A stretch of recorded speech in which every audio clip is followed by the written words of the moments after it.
Hi everyone, welcome to the Marxism and Disability Network's October talk. It is really exciting to see you all, and I'm looking forward to the presentation and discussion today. Before I introduce our excellent speakers and the format of the event, I would like to bring to your attention our newly published schedule of monthly talks for 2024, and I will post the link in the chat now. If you know anyone who may be interested in joining the network's mailing list, please direct them to our website where they can find the subscription link to the JISC emailing list. And now I'm delighted to introduce our guest speakers, Sabine Fernandes and Rachel da Silveira Gorman, who will be speaking on Care as White Property, a Marxist intervention into disability care work and feminist global care chain discourses. Rachel da Silveira Gorman is Associate Professor in the Graduate Program in Critical Disability Studies at York University, and Sabine Fernandes is a PhD student in Critical Disability Studies at York University. After the talk, we will have a short break, or at some point, we will, Rachel and Sabine will tell us when we should take a break. We'll come back for the last section of the talk, and we'll also have a Q&A session with the audience members. As I mentioned, the event will be recorded, and the video recording will become available online. Closed captions have been enabled, and you can access them via the captions button at the bottom of the screen. So Sabine and Rachel, it's a great pleasure to have you with us today. Please start the presentation when you are ready. Thank you so much. And we're really excited to be here. And thanks to all of your work in organizing this. I love this network. We're going to be reading our paper, and the paper's gone out in Word version and PDF on the email list. But Luke, I'm wondering if you could also drop the PDF and the Word version in the chat so people can have it. I should do so now. Oh, thank you. I will give you a visual description just before I start. I'm a femme presenting, mixed race, mostly white passing, non-binary person with light skin, dark hair, and dark features. My disability is not apparent. I'm wearing black. And I'll invite Sabine to give their visual description now. This is Sabine speaking. I am a brown person with black shoulder length hair, wearing a black sweater. Sabine.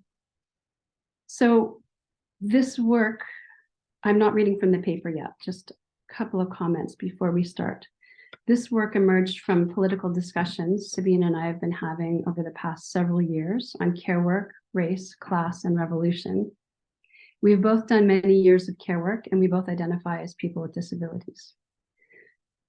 This work is motivated by a fundamental desire to transform care relations. To imagine different care relationships, we need to fully describe the current character of care work in an imperialist, capitalist, racist world. Since this is an international audience, it's important to mention some points about the Canadian context of care work and the contradictions we're grappling with. There is an extremely diminished state-funded support for care work, and most people with disabilities have extremely limited access to care outside of institutional contexts. The Canadian state refuses immigration for people with disabilities who are deemed to be a drain on the system. The Canadian state has also legalized so-called medical assistance in dying, which is increasingly presented as a treatment option, in quotes, for disabled people who can't access supports we need to live. Care needs for Black, racialized, and Indigenous people with disabilities, and for many white disabled people, are met by family or community members or go unmet.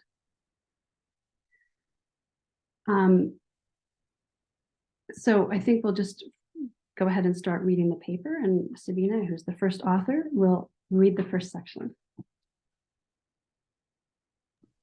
Okay, so the first section is titled White Feminist Political Economy. Dominant feminist political economy care policy discourses argue that care is increasingly globalized and has acquired the status of a global crisis in the shape of global care chains. Global care chains draw on theories of global supply chains to map the production and supply flows of care transnationally.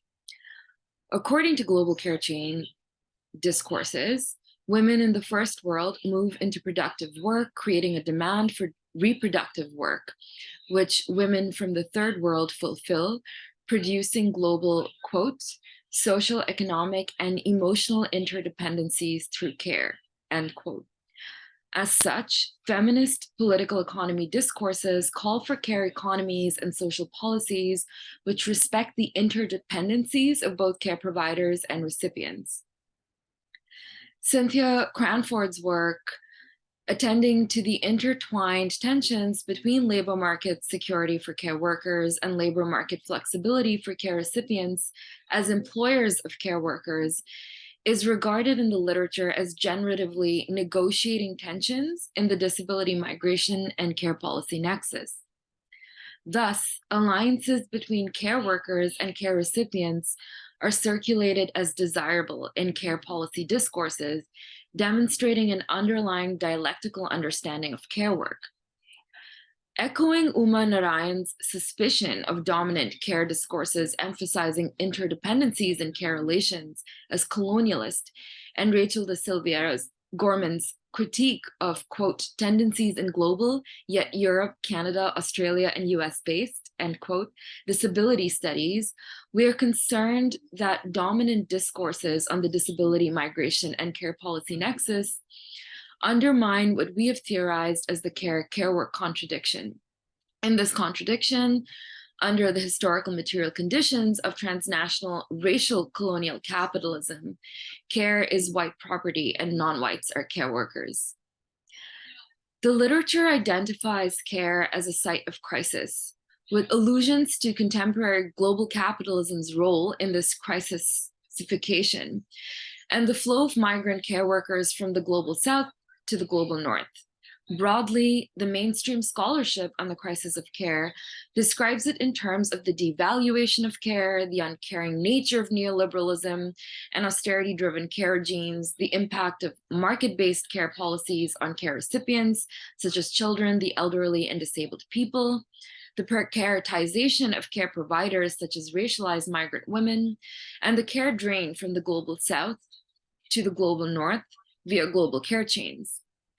Most significantly, the literature cites social reproduction theory's criticism of capitalism's role in the care crisis via the production-reproduction dialectic. While a move in a seemingly materialist direction, social reproduction theory fails to analyze the care crisis in the historical context of transnational racial colonial capitalism. As such, we analyze care as a site of crisis via a theorization of care as white property and an advancement of the replacement reproduction contradiction within the white first world capitalist imperialist production of non-white third and fourth world care workers as a reserve army of white reproduction. It's Rachel speaking now. The next section is called Global Social Crisis of Care, and global is in quotes. The, quote, care crisis is another buzzword circulated in liberal literature and mediatized in news feeds during the COVID-19 pandemic. Emma Dowling's recent publication describes this crisis of care as, quote, the growing gap between care needs and the resources made available to meet them, end quote. While Dowling articulates a materialist approach to examining crisis with care dimensions, the author's emphasis on class outside of the historical material context of transnational racial colonial capitalism insufficiently interrogates who is impacted by a crisis of care. In an attempted nod to Marxist crisis theory, Nancy Fraser defines the care crisis as, quote, as a more or less acute expression of the social reproductive contradictions of financialized capitalism, end quote. Social reproduction theory, driven by white feminist political economy, theorizes the difference between productive work, which creates surplus value, and reproductive work, which reproduces the workforce, in an attempt to render visible the value of the latter. Thus, social reproduction constitutes biological reproduction and child rearing, and the reproduction of workers via unpaid and paid domestic and care work. According to Fraser, the contradiction between capitalism's simultaneous reliance on social reproduction to reproduce the labor force and destruction of the conditions which make social reproduction possible through its unbridled pursuit of capital accumulation is the root of the care crisis. Fraser describes this reproductive dialectic as a social contradiction and not an economic one. Mapping out the capitalist organization of social reproduction along 3 phases to better elucidate historical manifestations of this so-called social contradiction, Fraser begins her historiography in 19th century liberal capitalism as follows, quote, combined industrial exploitation in the European core with colonial expropriation in the periphery, this regime tends to leave workers to reproduce themselves autonomously outside the circuits of monetized value, as states looked on from the sidelines. But it also created a new bourgeois imaginary of domesticity. Casting social reproduction as the province of women within the private family, this regime elaborated the idea of separate spheres, even as it deprived most people of the conditions needed to realize it, end quote. So that was Fraser. Fraser's historiography of the stages of capitalism reveals a white historical revisionist tendency, which fails to account for an earlier plantation phase of capitalism. Black scholarship situates the current organization of social reproduction in transnational racial colonial capitalism, which dates back to 15th century transatlantic slave trade driven by the Portuguese, Dutch, French, and British, and enslaved labor in the tobacco and cotton plantations in United States and British plantation colonies in the West Indies. The land theft of settler colonialism and life theft of transatlantic plantation slavery and the violent extractive reproductive labor of enslaved Black women sourced the industrialization of Europe and white settler Americas, which created the material conditions for liberal competitive capitalism in the 19th century. Reframing historical material race-class struggle as, quote, social struggles and, quote, boundary struggles as central to capitalist societies is revisionist to the detriment of global non-white proletariat majority. We have no interest in recovering Fraser's theorizing of social reproduction by racializing it, which some scholars regard as worthwhile, because there's no value in recouping revisionism via an additive understanding of intersectionality theory. In fact, the literature on the so-called global care crisis reveals a propensity for revisionism. For example, Isaacson and al. Describe the global care crisis as the present-day erosion of the commons of the global South, in which they locate social solidarities and care relations, by the global North, mirroring the 18th century erosion of the European commons by market capitalism, with the caveat that the European commons were dominated by men and the global South commons under investigation are dominated by women. In addition to the white supremacist feminization of the Orient, this thesis is ahistorical and dematerializes care as white property. While Isaacson and al. Do identify an earlier starting point than Fraser by a century, they still illustrate a liberal revisionism which erases the historical erosion of the third and fourth world commons, particularly via the anti-Black primary accumulation of chattel slavery. Over to you. So Sabine speaking again. This section is titled The Right to Care, and right to care in quotes.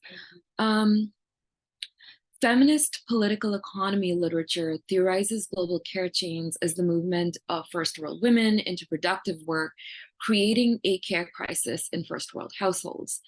The first world care crisis is met by third world people, predominantly women, who migrate transnationally to the first world to do its reproductive work. International migrant care workers also leave behind dependents in their home states. These left behind dependents are then cared for by poor rural to urban domestic migrant care workers. Thus, the links in global care chains are created and, quote, the unpaid labor of care gets passed down the chain to poorer, often rural women, and the homes of the wealthy are connected over continents to the homes of the poor, end quote. Attending to the links in the chain uniting the rich and poor globally, feminist political economy, global care chains, discourses emphasize the importance of the right to care. That is, the basic human rights to give and receive care, and the human rights of those giving and receiving care. Moreover, Fiona Williams claims that, quote, "We need analyses that are able to place care as central to our understanding of the global economy, its inequalities, and the crisis it engenders," end quote. While global care chains discourses stressing the criticality of care in the global economy may appear transformative at first glance, we are critical of dominant tendencies in the so-called global. Gorman argues that first world discourses masquerading as global, and this is a block quote, focus on neoliberalism, which is often reducible to mystical forms of biopolitics in which bodily capacities are mobilized and constrained by the invisible hand of an abstract capitalism, post-colonialism, as a dematerialized spirit wafting through the diffuse global ether, and localized policy critiques directed at an all-encompassing but under-theorized liberal state, end quote. The silence on transnational racial colonial capitalism as the historical material context for global care chains betrays what Uma Narayan identifies as a self-serving colonialist care discourse. These feminist political economy care discourses obfuscate the historical material conditions of care and their focus on the dominant symbolics of care as inherently and ahistorically valuable, indicating liberal humanist and bourgeois underpinnings. Nirmala Erevelles' examination of care work as the other side of the disability dialectic foregrounds our investigation of the historical material context for care. Deploying historical materialism, she seeks to dialectically resolve, as opposed to idealistically dissolve, the ongoing tensions between feminist care theory and disability studies attending to the fraught care relationships between care workers and disabled people. Erevelles identifies idealist bids to autonomy from both sides of the dialectic.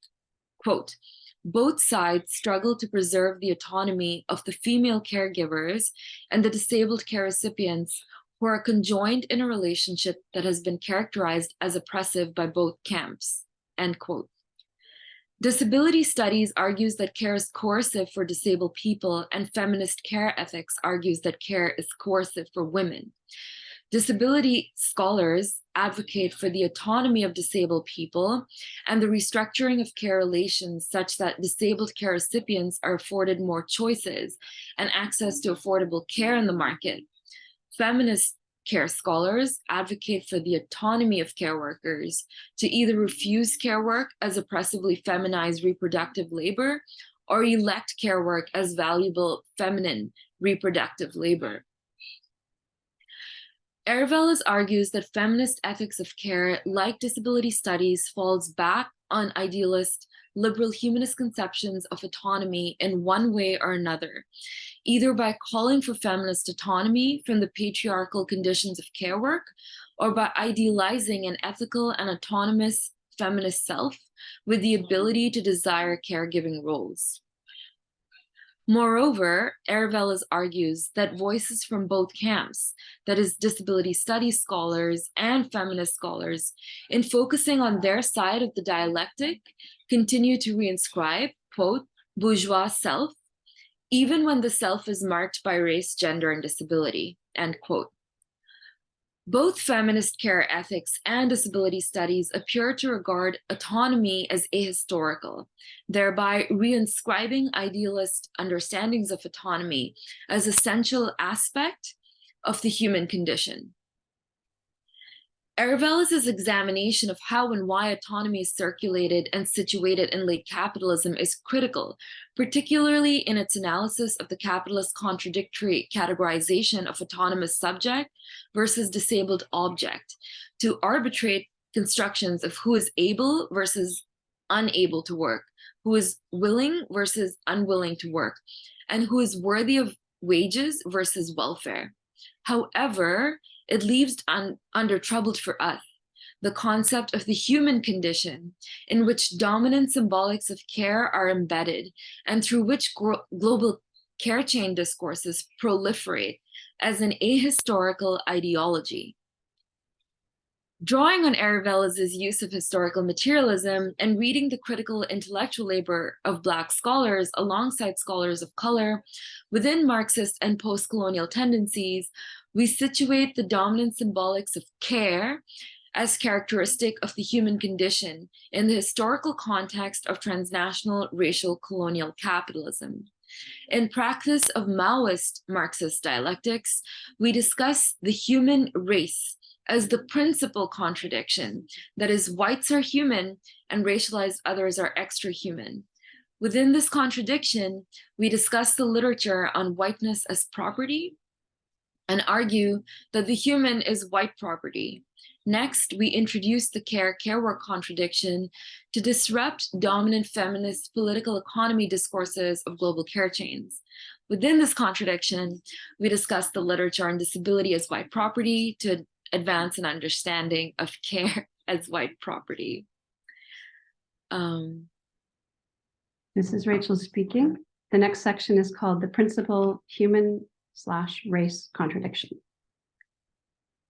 In coherence with the universality of contradiction, Frantz Fanon describes the colonial world as, quote, a world cut in two, end quote. Charles W. Mills maps out Fanon's analysis of the Manichaean colonial world in his pivotal work on the racial contract.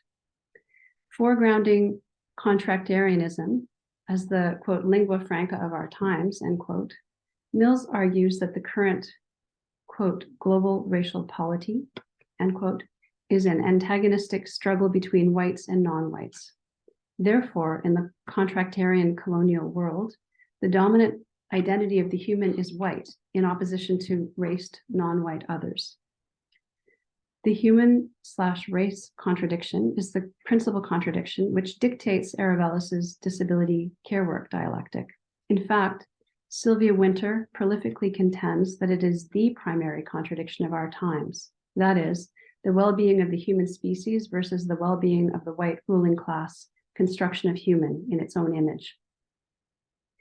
White people and non-white others, and the superior humanity ascribed to whiteness in opposition to the inferior subhumanity assigned to non-whiteness, came into existence via the racial contract. Both Mills and Wynter trace the contemporary principal contradiction of white human versus extra-human/humanoid/not fully human/subperson, non-white others, back to Western antiquity. For instance, the ancient Romans produced the contradiction between the civilized within versus the barbarians outside the empire. Early Western Christianity reproduced this Greco-Roman contradiction via the Catholic Church's dichotomization of Christian humans versus infidel others/enemies of Christ. The Christian contradiction included the flaw of conversion, which would allow for infidel others to be transformed into Christian humans.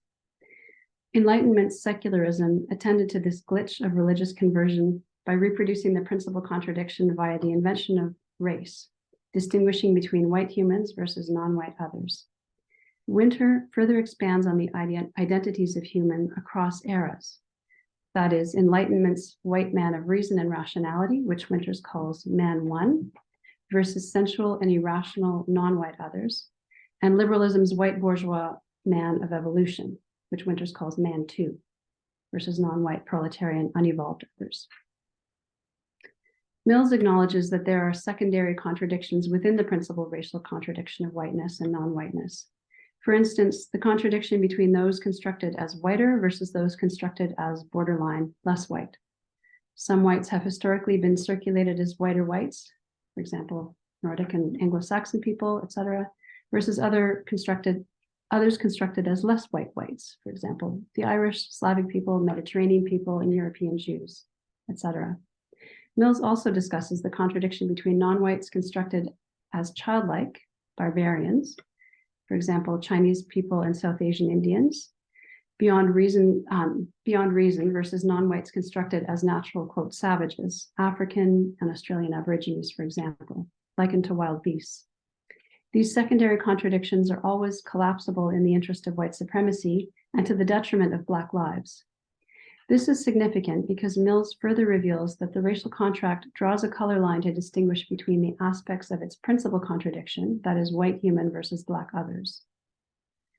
Within the color paradigm of this principal contradiction, quote, all whites are equal then, but some are whiter and so more equal than others.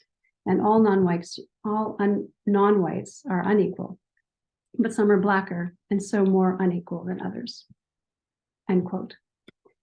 These differential degrees of identitarian equality for whites and inequality for non-whites involve uneven material privileges for the former and penalties for the latter, revealing the imbrication of race and class in the context of the political economy of transnational white supremacy and anti-Blackness. Over to you. Sabine speaking. The section is titled Whiteness as Property. The principal contradiction of the human race produced whiteness as property in the early days of transnational racial colonial capitalism. Cheryl I. Harris argues that the dehumanizing conditions of chattel slavery, in conjunction with settler colonialism and plantation capitalism, established whiteness as property. This rendered Blackness, the opposite of whiteness, the object of property. Harris thus articulates the principal contradiction of the human as a white supremacist ethno-class, an antagonistic struggle against stratified non-white others, and emphasizes the historical material intersection of race and class. Anti-Black racism was strategically deployed to justify the exploitation of Black lives and diminish working class solidarity among whites and non-whites. Poor whites and non-Black non-whites refused solidarity with Black people on the grounds of class because of the anti-Black ideologies they subscribed to. Whites and non-Black non-whites sought consolation in their alleged evolutionary selection to whiteness in case of the former, and proximity to whiteness in case of the latter. This white supremacist and anti-Black racial ideology is situated in historical material reality in which whites were privileged with the right to rights and property. In this material reality, whites are the haves and non-whites, particularly Black lives, are the have-nots. Harris argues that whiteness, rights, and property all exist on the basis of exclusivity. Chattel slavery, plantation capitalism, and settler colonialism created a form of property rights contingent on race, furthering the conflation of property rights with race. Indigenous property rights were disregarded, with Indigenous lands deemed terra nullius, and Black lives were subjugated as tertium quid.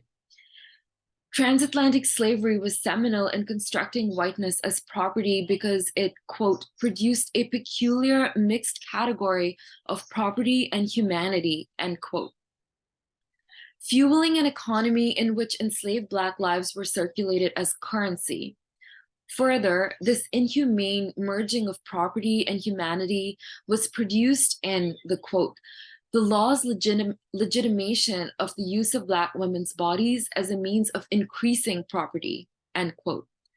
The transatlantic slave economy, drawn along the white-Black contradiction, created the conditions in which whiteness served as protection against becoming the object of property.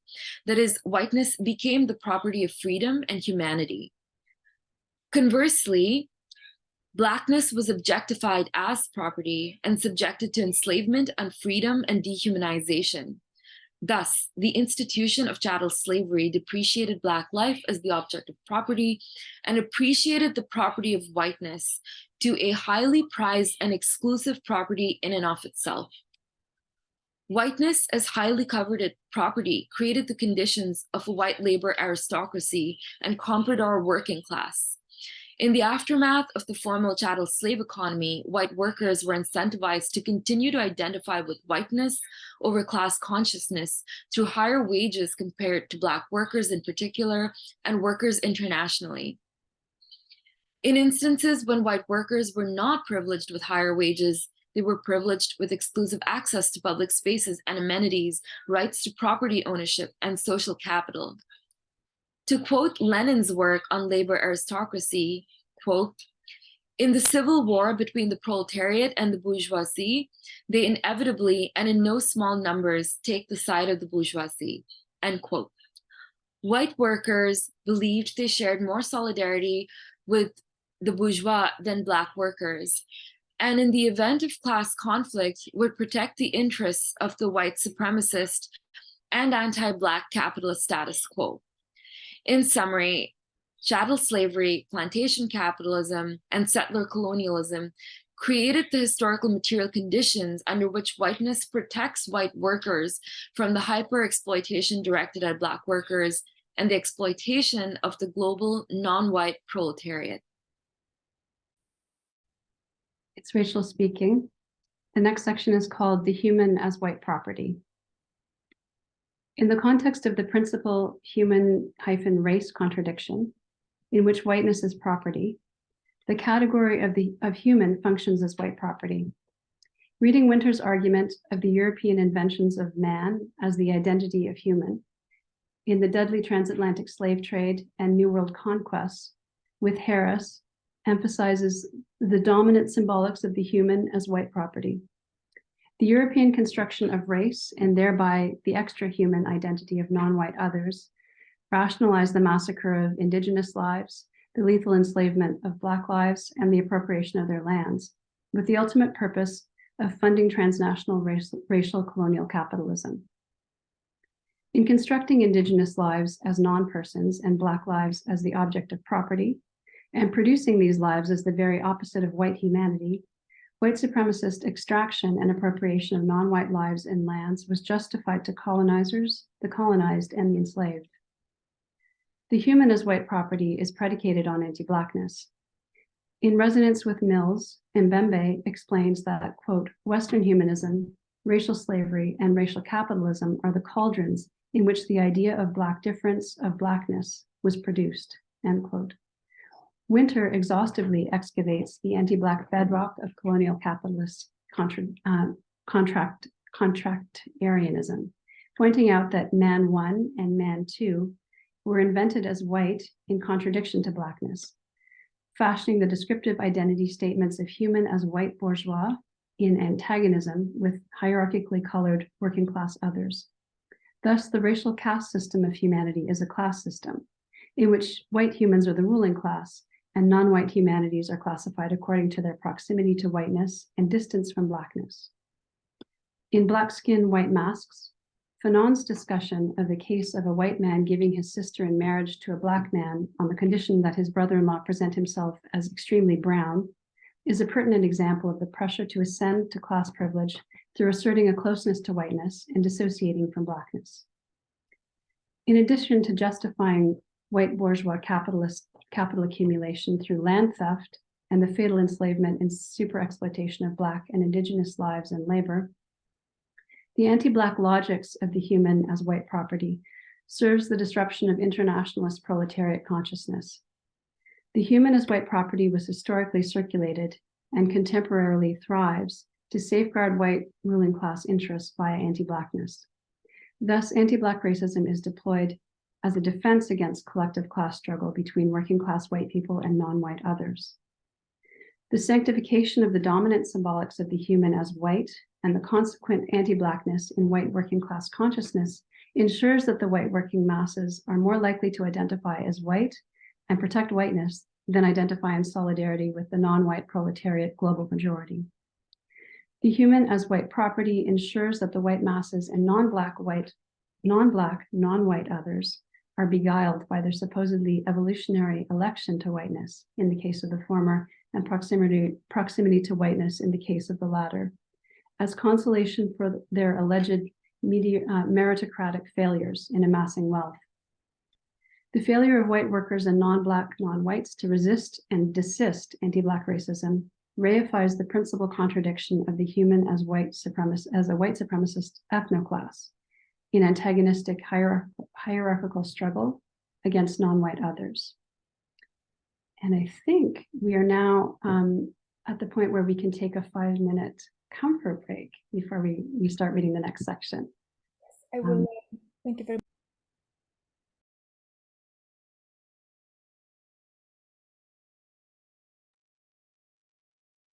It's recording now. Okay, the Sabine speaking, the care work contradiction. The principal contradiction of the human race and the human as white property informs the dialectical relationship between care recipients and care providers in global care chains. In practice of Maoist Marxist dialectics, we propose the care work contradiction to investigate global care chains from an anti-racist and anti-colonial historical materialist position. Feminist political economy stresses the gendered nature of reproductive labor in global care chains and its intersections with race and class to oppress women. These care discourses often go on to valorize care as critical to the human condition, with bids to solidarity between care recipients and providers.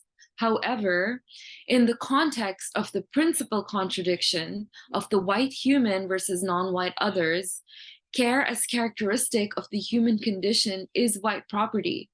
This line of reasoning suggests that if care is white property, non-whites are the objects of this. In this context, non-white thingification takes the shape of objectified caregiving in the Black figure of the mammy and brown figure of the ayah, among many figures of enslaved and colonized others.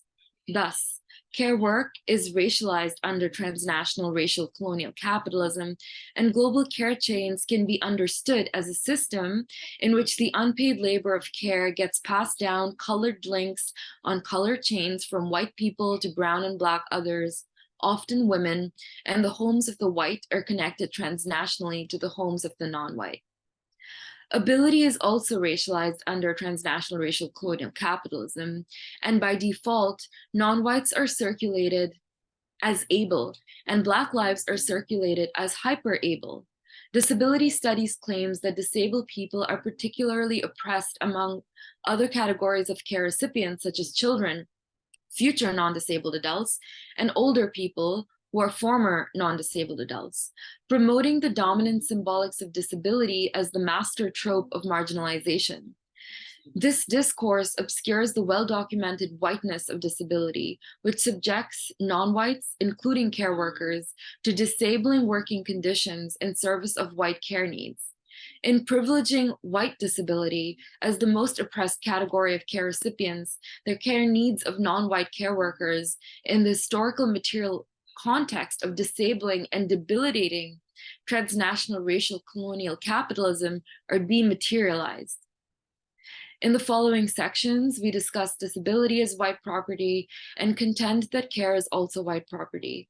As such, we reframe Erevelles' disability care work dialectic more broadly as a care work contradiction, grounded in the intellectual labor of Black scholars, theorizing the human race contradiction, and Gorman's theorizing of the disability disablement dialectic. We argue that the care work contradiction is critical to examine feminist political economy, global care chains theorizing. Rachel speaking. This section is called Disability as White Property. Discrit scholars, Shalish and al., draw on Harris to argue that disability is white property. Gorman's work on the disability disablement dialectic is critical to investigating disability as white property in the historical material context of transnational racial colonial capitalism. White disability identities produced via the valorization of embodied white difference enjoy privileged access to disability accommodations and services versus non-whites who are subjected to disablement via, quote, the violence of global labor and property relations, end quote. The rights-based grounds for disability supports and services under transnational racial colonial capitalism re-articulate Harris's claim that whiteness is property because it assigns rights to the bearers of whiteness. The bearers of whiteness are the bearers of humanity and thereby rights-bearing citizens. The human as white property includes embodied differences of disability. On the other side of the dialectic, Black and Indigenous lives are criminalized for embodied differences, and non-white migrants with embodied differences are disqualified for disability rights as non-citizens. Therefore, quote, whether we claim disability as an identity is complicated by the realities of racialization and precarious status, end quote. There are many examples in the literature of Gorman's analysis of whiteness as the principal aspect of disability identity, that is, white property. Shalish and al. Illustrate the ways in which disability functions as a form of white property in the context of higher education. White students leverage disability statuses to maintain academic advantages over non-white students via accommodations processes which privilege the rights and humanity of white students. In their advancing of a Black feminist disability framework, Moya Bailey and Izetta Autumn Mobley highlight disability as white property in their examination of the disabled whites versus able-bodied Blacks contradiction. They elucidate the anti-Black historical material basis of whiteness as the principal aspect of disability identity. And this is a quote from Bailey and Mobley. Much of the Black experience is shaped by an understanding of Black bodies as a productive labor force, leaving little room for an identity-based approach to disability. Figurations of Blackness as hyper-able and yet fundamentally, quote, crippled by race have been used to produce Black people as ineligible or unsound for citizenship. Historically, Black people have been valued for their utility, particularly in a former slave economy. For this reason, the stakes for identifying as disabled or acknowledging a compromised relationship to labor and the ability to generate capital is often not a viable option for most Black people, end quote. Reading Shalish and al. And Bailey and Mobley alongside Gorman situates disability as white property in the historical material context of transatlantic slavery and plantation capitalism. It highlights the material conditions in which being racialized as Black produces inaccessibility to disability identities and disability supports and services. A pattern reemerges in which whiteness protects white disabled people from the hyper-ableism targeting Black lives and ableism directed at the non-white global majority. Gorman defines disablement as a historical material event in which non-whites experience disability, illness, and injury through, quote, gendered, raced, classed relation to global capital and empire, end quote, and are denied access to disability identities in the process. Under these material conditions, non-whites are required to push through embodied differences that whites can claim as disabilities and endure injuries and illnesses from work without access to accommodations and disability supports and services. Thus, in the disablement dialectic, disability is the property of whites, while non-whites are objects of disablement. Poir's theorizing of the contradiction between objects of care versus objects of disposability can be read alongside Gorman's disablement dialectic to deepen an understanding of Erevelles' disability care work contradiction. Poir argues that white disabled people are produced as objects of care under capitalism, and while white disabled people can occupy an objectified status, they are nevertheless entitled to care. In order to secure the care needs of whites, quote, certain bodies are employed in production processes precisely because they are deemed available for injury.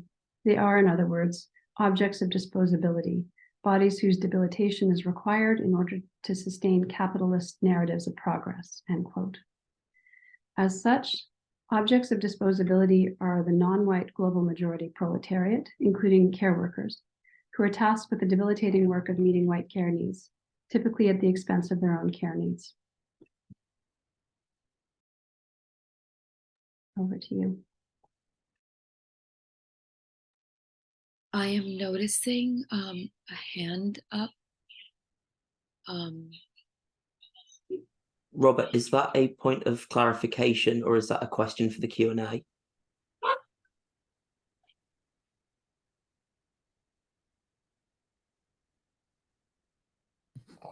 Sorry, it's just me getting in early to put my hand up, so carry on. Okay. This is Sabine speaking, and I think I'll just keep reading because I think I've repeated the title for this section, so I'll just dive in. Okay, so while undermined in the dominant white-focused disability studies context, there is a growing body of scholarship and transnational feminist of color disability studies frameworks, which is creating opportunities to recognize that, quote, Black women and other women of color do most of the labor in the service of disability despite the impact on their ability to care for themselves and their families, end quote. As a contribution to the ongoing work of transnational feminist of color disability studies, we stress that the invisibilized care needs of non-white care workers, many of whom experience disablement and debility, is essential to any transformative analysis of global care chains under transnational racial colonial capitalism. The care work contradiction can be transformative, analytic, to investigate dominant feminist political economy discourses of global care chains in collusion, however unintentional, with liberal, humanist, self-serving white bourgeois interests. The dominant symbolics of care and the care work contradiction must be analyzed in the historical material context of transnational racial colonial capitalism. Discourses of the so-called global care crisis and narratives of the racialization of gender care work globally need to map the material histories of care that have produced care work as anti-Black and feminized in the context of transnational racial colonial capitalism.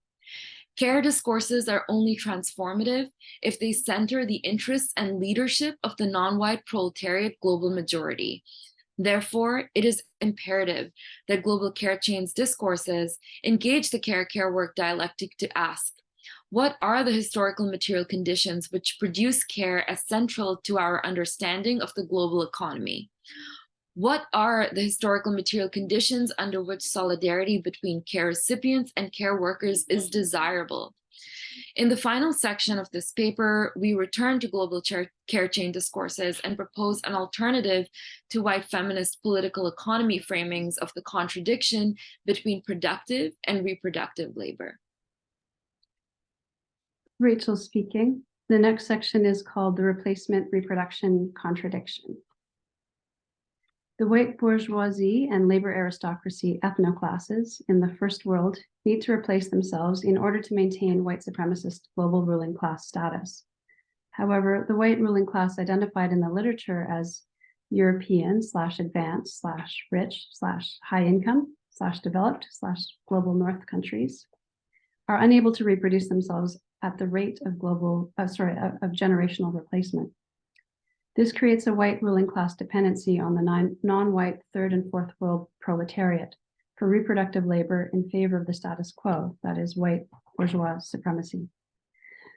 The white bourgeois and labor aristocracy dependency on non-white reproductive labor is evident in the historical materialist organization of non-whites as the objects of anti-Black care work, from transatlantic slavery and plantation capitalism to global migration shifts in the 20th century to contemporary care chains.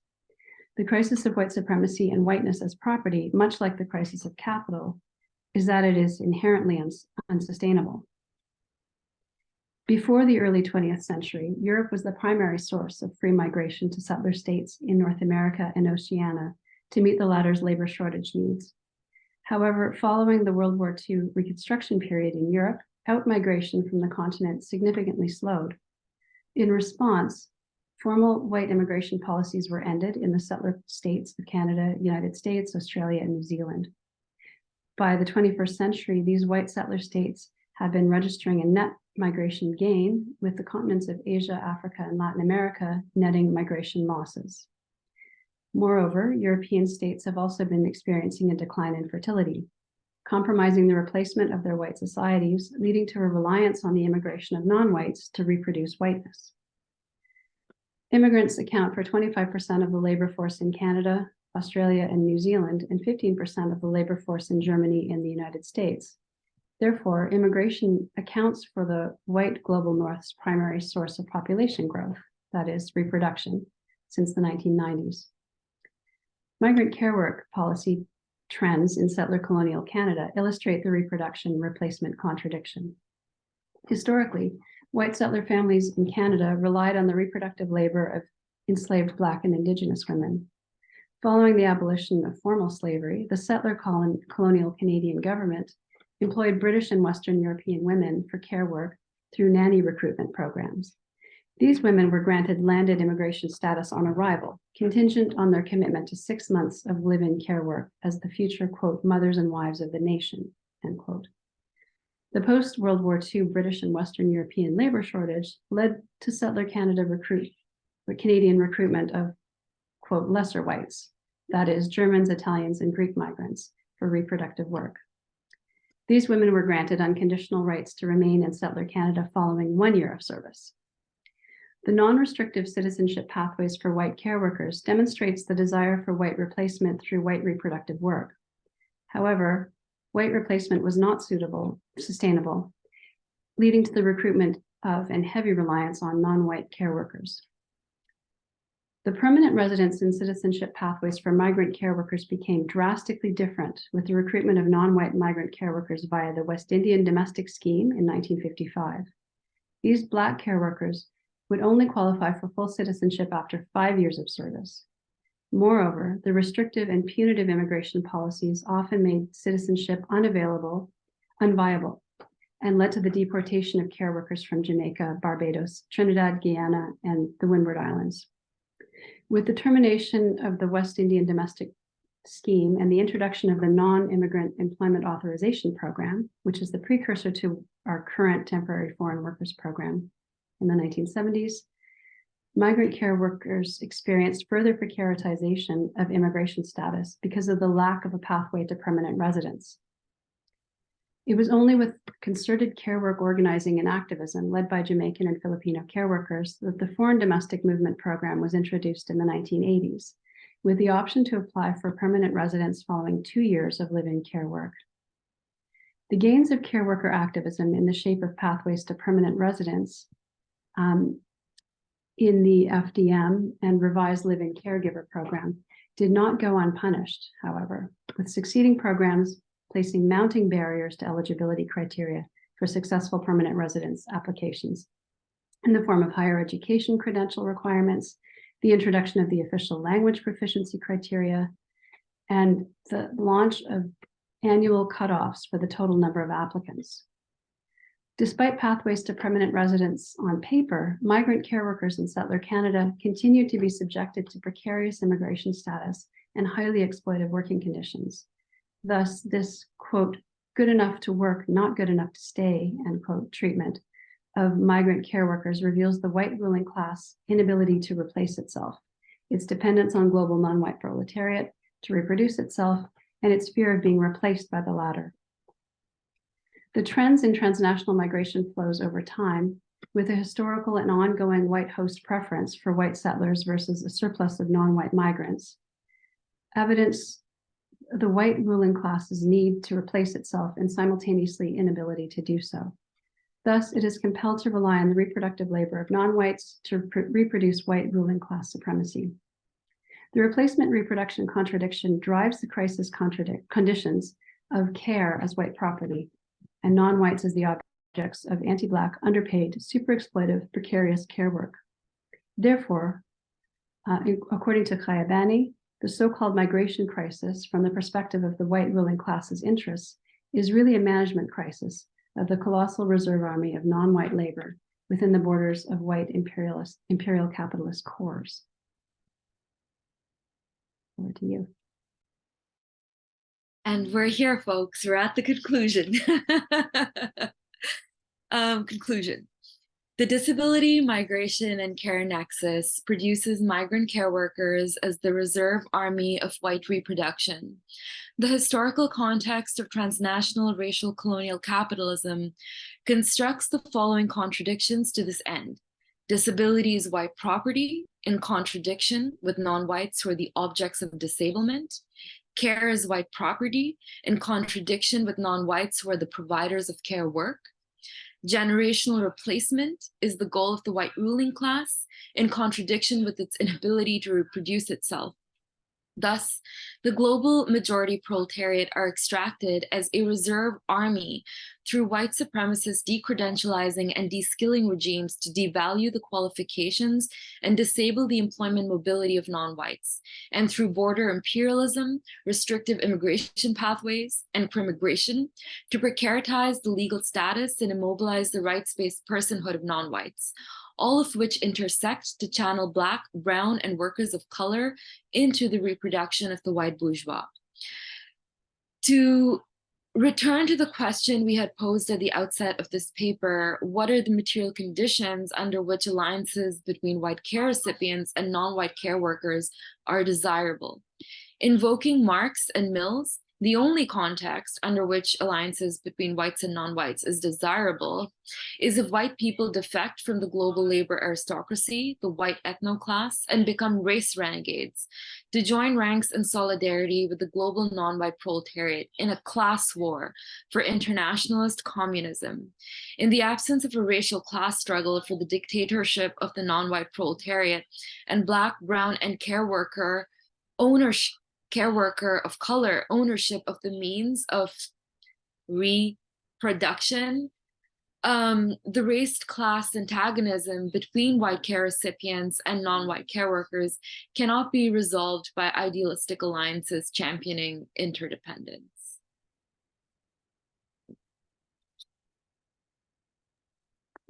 The end. The end. Thank you so much for this fantastic paper and presentation, Sabina and Rachel. It's such a much needed intervention in disability studies and social reproduction scholarship, amongst other studies and disciplines that this paper addresses. Now we've got the Q&A. I have noticed that Robert Punton has raised their hands. Are there any other questions? If you have a question, please either raise your virtual hand or write it in the chat or in the Q&A section of the meeting. So I will start now with Robert. Please go ahead. Thank you. First of all, Rachel and Sabina, a fascinating talk, and I could debate the whole thing with you all night, but fortunately we haven't got all night. So I'll start with three basic things that jump out for me, and the first is, in this country and I think across in North America, disabled people now, you refer throughout the paper as to care, and I think for a lot of disabled people we prefer to use support because of the power dramatics of care, and we say that that care is done to you, whereas support is done with you. That's my first point. The second point is that historically care has always been seen as a female occupation, and the fight we have to get male people to work in this field and support disabled people has been an uphill battle. This is obviously connected to the fact that the recruitment and retention of workers is based on the fact that people can get more money for putting stuff on shelves than they can for supporting people. And my last point is surrounding, obviously, in this country, the Brexit deal, and that for a lot of people, the care work has been saturated by Black people and people from other races, because we struggle to get British people to work in this field because it's seen as being below them. So we've obviously struggled with that as disabled people because they are not allowing anybody into this country, and they're obviously pushing people out of this country. So as I said, I could debate this all night, but I'll leave it there and let other people have a say as well. So thank you for the paper, and it was fascinating. Thanks, Robert. Should we respond to each time, or yeah? Yeah, thanks, Robert, for raising these points. And your first point about support versus care, it's really important. I think I mentioned just at the beginning of the paper, but part of why we're working to excavate these relations historically is so that we can reimagine or imagine differently what support or whatever we're going to call it in the future can be called. And so our use of the term care, I think, is more around how it's contemporarily constructed as something, as you mentioned in your second and third point, something that is feminized, something that is racialized, something that is seen as beneath, white British folks to do, or male identified folks. And I think fundamentally reimagining human relationship in support relationships, or however we're going to reframe them in the future, kind of requires us really grappling with the actual political economy that we find ourselves in now, and to transform it. As I said at the beginning, both the authors are, have worked as support workers and also require support. So we have an interest in this. Sabine, I don't know if you want to add anything good. Thank you. I have also noticed that the time, and I was wondering, given that we started about 15 minutes late, would you be happy for us to continue until 15 past? I'm fine. Okay, thank you. I have noticed a question in the chat from earlier on, so I will read it out now. So it goes, as someone who is in receipt of care, in inverted commas, on a day-to-day basis, I feel somewhat complicit in exploitation. How can I practice empathy/solidarity? Thoughts and ideas are welcome. Mm-hmm. Thanks for that, Richard. It's a really important question. I think something that's important to note is like the global context we're describing, as Marx said, the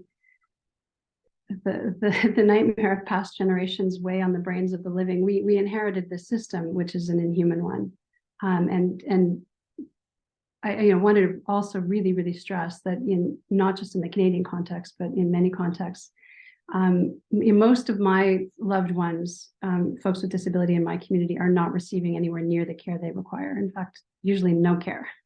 Our home care has been cut back to anyway. I'm not going to get started on it, but there's just no care available, and that's part of kind of a neoliberal tactic to destroy everything.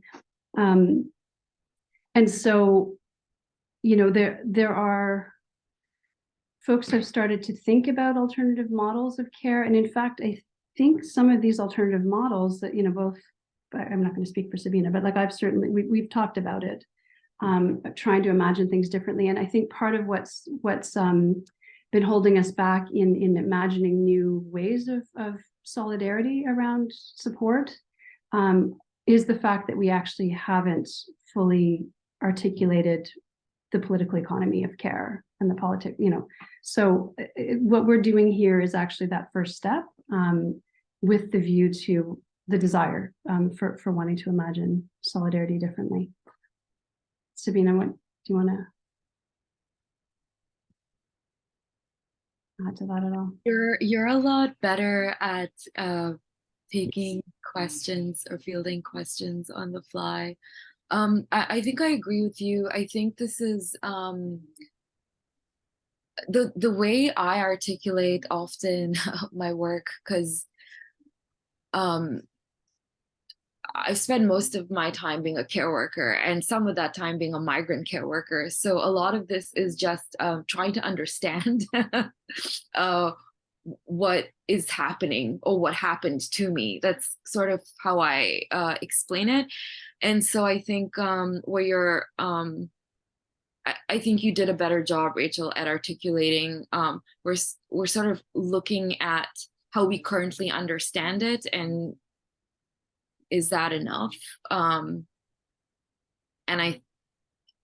yeah, I'm rambling, sorry, but you said it better than I can, I think.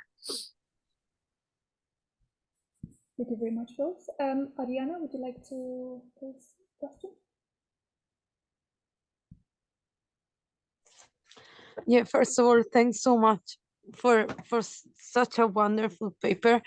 Yeah, a very silly question is if you are going to publish it and where, just because I would love to be able to engage it with it and absorb it, you know, fully, because it's an amazing paper. So thanks both so much. And yeah, my question, and I apologize if it's not very articulate, but yeah, I've been kind of bombarded with so many ideas that, yeah. So I think the question that I would have would be, and I really like what you've been mentioning in the answers as well about alternative modes of care, but thinking of the conditions for creating alliances. I was wondering whether you yeah, apologies if I'm misreading or not really getting your point. So I was wondering, in terms of are you seeing the material conditions under which alliances between white care recipients and non-white care workers, the conditions under which these alliances are possible, do you see these as desirable and or possible based on work on undoing the privilege that white connected with whiteness in the global labor market? So I was wondering whether renouncing that privilege is a precondition for establishing alliances between care recipients and care workers. And I think so it's a matter of, I'm wondering whether there is something that comes first. Organizing within the proletariat across and against racial lines, or whether the alliance building starts from at the level and within the sphere of care work and care and support itself. Yes, so it's a matter. So I'm wondering if there is an order, and similarly, whether you so phrased differently, and I is whether you think that you see that a more fertile ground for building solidarity is work to undo disability as white property or care as white property, or whether you see the fertile ground happening within the proletariat, so in a sphere not necessarily connected with disability. Yeah, sorry if it's not clear and for taking so long. Thanks. That was so clear. after us just throwing all of this at you. Yeah, I actually do think it's simultaneous work that we need to do. So first, yeah, undoing this idea of disability as white property. So, you know, and I think a lot of this is happening because, you know, disability studies itself is expanding. Like people are struggling our way in.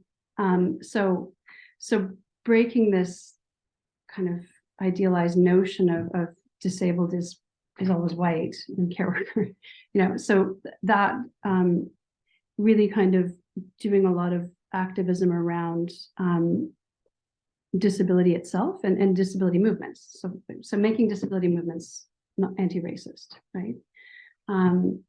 And I think a lot of that, I think a precondition though, absolutely is declaring an anti-racist politic, right? And I don't, it sounds like it's easy to do, and I think it is. People can just do it. So declaring that as essential politic, I think, is required. I think there's also a lot of work that's been going on over time. This is work Sabine does in organizing. I've done it in organizing over the years. Is actually spending time in with care worker communities, migrant worker communities, etc. Talking about disability, because people have been told they literally cannot claim it. They literally will be deported. They cannot claim the identity of disabled, right? So I think there's a lot of it's not just idealism that's keeping these categories fixed. White is disabled, and it actually is that there are very active state policies that are kind of reproducing this, and so we need to take these on as disability. These are central, fundamental disability politic issues. These should be our focus in disability organizing and disability studies.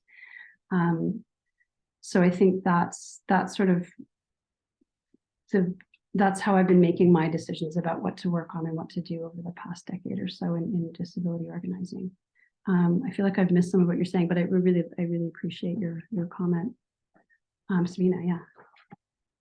I think trying to find my words, this is sort of like a response to you, Ariana, but maybe possibly having time to process some of the other questions. For me, based on what I've learned from folks that are far more articulate, wiser, and have done the work in in theory and in practice, is that we need, and drawing on Mao, right, to identify the principal contradiction. And the principal contradiction is always coming back to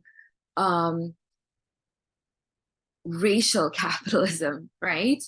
And anti-Blackness, and so and white supremacy. And so I feel like for me, it'll always come back to actively being anti-racist and dismantling white supremacy. And the other side of white supremacy is anti-Blackness, right? That is the dialectic. And so maybe attending to the principal contradictions, because very often we, and I include myself in this, can get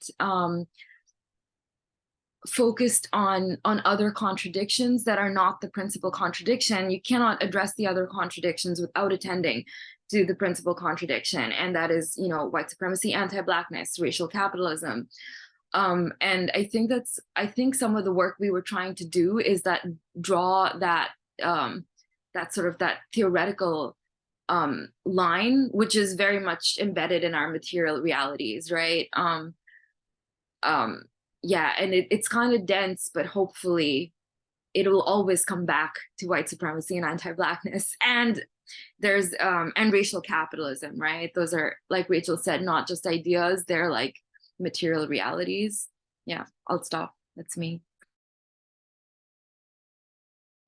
Thank you. Luke, would you like to go ahead? Okay, cool.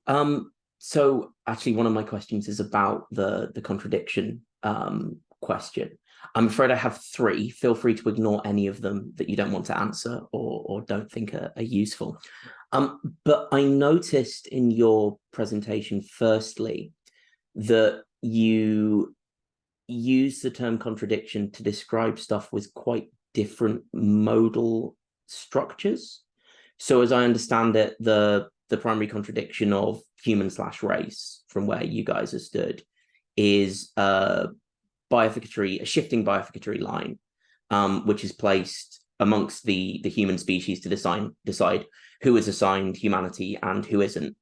and one which shows itself, despite its material determination through time, to be, I think the word you used, Rachel, was collapsible in the interests of white supremacy. So when the project of domination through this metric is in crisis in some sense, then actually it can reassert itself on the will almost of one of the main parties, the white supremacist project.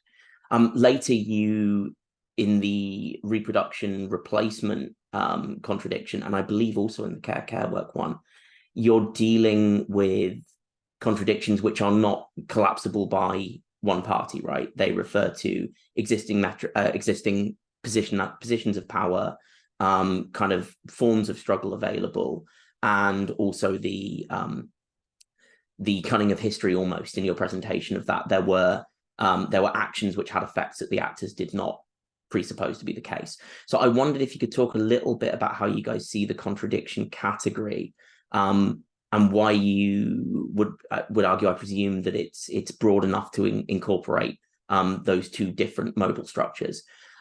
The other 2 points, I just wondered how your analysis would either be able to incorporate or push back on two observations. One is that while care is very clearly racialized, it's also, at least in many European national contexts, and I won't speak for anywhere else, much less perfectly racialized than disability as a rights-bearing signifier is. And also, particularly in Britain, Germany, the Netherlands, and I believe Bulgaria as well, the places where there is the most capital investment in establishing, care as a part of the local economy are also areas where people of color or minority ethnicities are underrepresented, both in the general population and admittedly less so in the care force itself. So you have these large, quite economically important to the sector, swathes of care practice, usually based around institutionalization, where the racialization dynamic is much harder to see. And the third point I wanted to make, or wanted to ask you guys about, is where you see the activity of quote unquote care providers, the firms, the charities, and so on and so forth, that determine and dictate this kind of activity. Because looking in your analysis, it seemed to move from the interpersonal level, for want of a better term, to the macrological chain level, whereas often where what care is or what support is being contested, the primary antagonism is not necessarily between the direct carer, caregiver, support worker and the disabled person. It's often both of them in antagonism with the boss, right? And often different antagonisms, often incompatible antagonisms, but that's how the struggle appears. So I wondered whether and how that could be incorporated into your analysis. Thanks so much for your time, and thanks so much for your paper. Thanks, Luke. Thanks for bringing specificity to this, which is extremely important. So I'm going to go backwards through these, but really important points about kind of national contexts, having a care providing firm. The context in Canada with Living Caregiver Program, this is a scheme that allows folks to directly hire people. So that's kind of interpersonal thing that we're talking about is literally the relationship. So it's family. It's coded for middle class families because the requirement is you have to have an extra room in your house. So we're talking about middle class folks who have an extra room in their house to house a living caregiver, and it is a direct person to person. We also have a nightmare of privatization around home care hours, but these are the hours that are almost impossible to get. So it used to be the case that folks I actually used to do home care work of that type. Folks used to get maybe 6 hours a day at the most. Now it's, you can't get it. You just can't. Or maybe you'll get half an hour and only to get a shower. So those private firms are crucial, and they're also absolutely crucial in the dismantling of our public health care system. So we are imminent. We have been for decades, but just the neoliberal project of trying to rid Canada of its socialized healthcare programs continues apace and with the investment of these privatized firms that so they're extremely important. And I think that with all theorizing, the specificity is the key. So thanks also for bringing up national contexts in which care work is well compensated. And of course, when it is it's not well compensated. No, it's not well compensated at all. It's just that land is cheaper.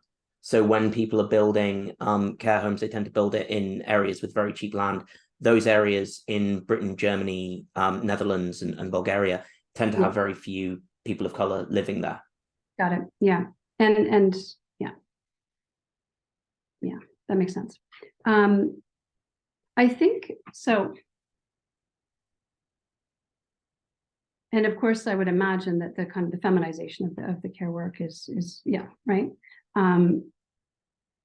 I think something that's important to think about. So just, we, in a lot of ways, we're looking at the sharpest expression of the contradictions in a settler colony, looking at race. I think something that's important to kind of keep in mind in the context of looking at Europe is that there's still this historical construction around race, gender, the emergence of the system that we have today.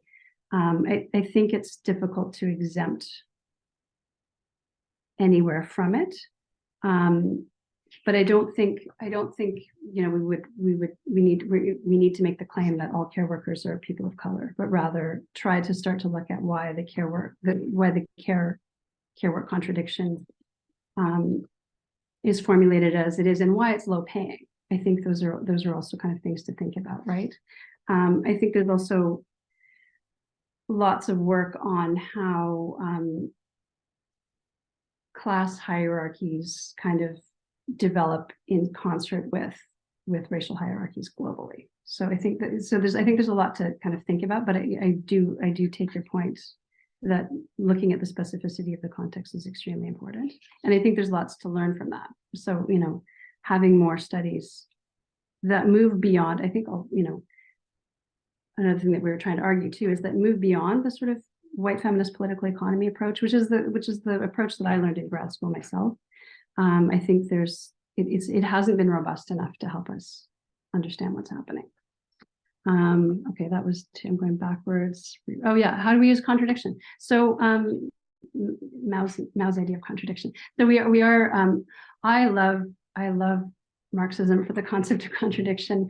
I think not all contradictions are dialectical contradictions, right? So there's dialectical contradictions in which negating, the negation can dissolve the contradiction, and then there's also just contradictions. I think it's just such a useful concept. So not all contradictions are the same, absolutely, and we are also trying to look at how primary contradictions shift in different contexts. And so, again, the primary contradictions that we face in a settler colony like Canada, race is right there. And that shifts in different contexts, but again, the global system is racial capital nonetheless. That's enough on contradiction, but yes, we did reread Mao in this process.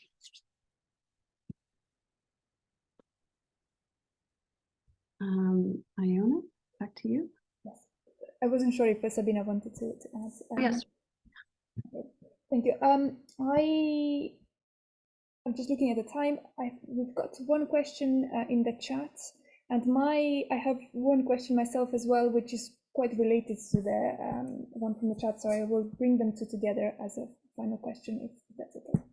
So Kaz stated that they wanted to point out that disabled people / people with disabilities also provide care work / support work, not just receive it. There are no statistics on this, of which Kaz is aware of, but it would be important to attempt to figure out in terms of cross-disability solidarity and organizing. And to this question and points and comments, I would add that I've noticed that you use the terms care recipients and care providers. And I was wondering whether there is scope within your framework to explore care as a relation to which both parties contribute in a way that goes beyond a perhaps transactional approach to giving and receiving. So in other words, I wonder if the idea of a recipient versus a provider is problematic and worth critiquing and dismantling, or whether there is value perhaps in maintaining such a distinction, because a dismantling would maybe erase the work done by racialized care workers. Yeah. Thank you. I want to take a jab at this. So, you know, I don't know, it's a long paper and we cited a lot of folks, but I recommend reading Uma Narayan's work, where she talks about the emphasis on interdependencies as a colonialist discourse, right? Because there are specific historical material conditions under which a care recipient is constructed and a care provider is constructed. So the reason that language is used, it's drawing from the literature where they talk about, you know, care recipients in these roles and care providers. And then it's like, oh, you know, I was very much when I was doing more liberal analysis, very much embedded in like, oh, interdependencies, like care is multi-directional, it goes both ways. And I still believe those things. But I think it's also important to situate those relations in historical material conditions, which is transnational racial colonial capitalism, right? And so who is situated as a care recipient versus a provider, and how those roles are constructed are important. And I'll say this, in terms of disabled people providing care, that's the majority of people in the roles of care workers or care providers, right? And they will never, I hope, I don't know in my lifetime if they will ever have access to those identities or to having those embodied experiences valorized. But most of the global majority's care workers are non-white and they're disabled, or they're becoming disabled and they're being debilitated, right? So it's just, it's recognizing that. And some of the folks we cited, like Bailey and Mobley, are Black feminist scholars doing really important work to visibilize the embodied experiences of people in the roles of, you know, care provision, whether that's a caregiver, attendant, support worker, PSW, DSW, all those terms. Yeah, so I'll say that yes, you know, yeah, I was going to go on another tangent, but I'll stop there. Hopefully that makes sense. And Rachel, I'll let you speak to that too, if you would like. No, that was very well put. Yeah, and just to remind folks, like this is describing the world we live in is not the same as describing the world we want. So of course we want multi-directional, supportive care, whatever words we're going to invent for that. But in order to get there, we have to describe what we have right now so that we can dismantle it. Yeah. If it's, I just want to give some plugs. I think everyone has the paper, but please, if you have time, read Charles W. Mills, read Sylvia Wynter, read Mao on Contradiction. I forget the quote from Stalin about, you know, we need revolutionary theory for revolutionary practice. And so much of this exists and is undercited. Like a lot of Black Marxist work are not recognized as Marxist. We're not engaging with them in the ways that we should. And so I think a lot of that, I'm asked this a lot, like, so what is the solution? And I don't know, but a lot of great folks, there's a lot of good material out there, a lot of really good Marxist work that is anti-racist and anti-colonial and anti-imperialist that I think I was so grateful to find, and hopefully we can engage with it more, I think. Yeah. Excellent. Thank you so much, Sabina and Rachel. This is an excellent note and energy to end this event on. Thank you very much, everyone, for joining the event today. And we will be seeing you all next month at the next talk.